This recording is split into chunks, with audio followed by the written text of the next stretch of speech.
यहाँ पे रोज़ डायरिया की वजह से डेथ हो रही है, लोग मर रहे हैं, हमारे औरतें और बच्चे मर रहे हैं, जिसका बुनियादी जो वजह है ना वो है हमारा पानी।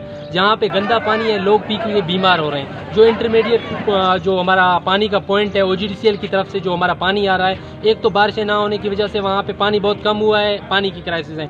दूसरा मसला ये उस पानी की पीने की वजह से लोग बीमार हो रहे हैं।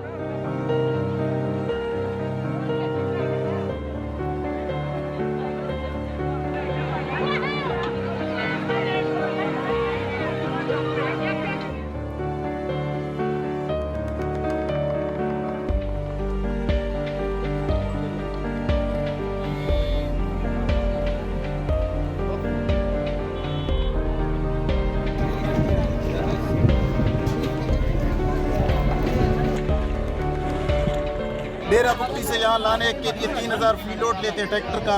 इस गरीब बंदा वो पानी नहीं ले सकता है। यहाँ पे पानी का कोई बंदोबस्त नहीं है।